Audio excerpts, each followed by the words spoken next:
See, that's sideshow. These are like dozen of companies, and they may gain, but that's the sideshow. The big picture here is that what will change, and what will change incrementally, what will change dramatically, and what could be the implications of those change if Trump comes back.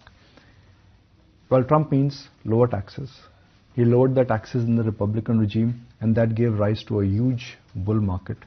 And India pretty much followed what US did, which is that global taxes, American taxes were brought down, and in India also taxes were brought down. So the cut in corporate taxes is something which has fueled a very strong bull run in American equities. B, that also means that if you're cutting taxes, you'll have to take care of the money printing which the US Fed is doing. For that, you'll have to increase tariffs. Increased tariffs means that there is going to be more scrutiny when it comes to imports, more advantage when it goes to exports.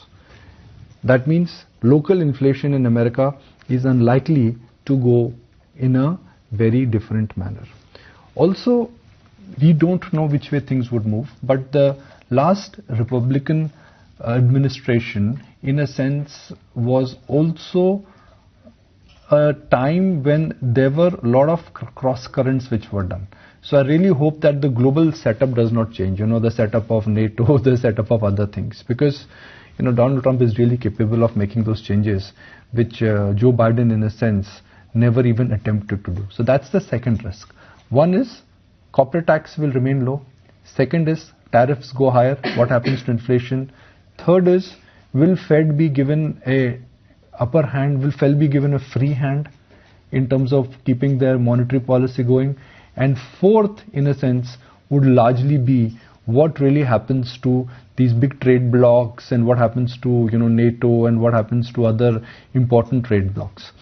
While the Republican regime has not been bad for global financial markets and for equity markets, so you cannot say that, okay, Kamala Harris is good for stock market and Donald Trump is bad for stock market. No, there is no evidence, because markets have rallied during the Bush regime, markets have rallied during the Obama regime.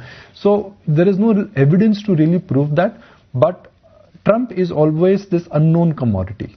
So the fear of uncertainty, the fear of unknown is something which markets will have to deal with, and that is something which only time will tell.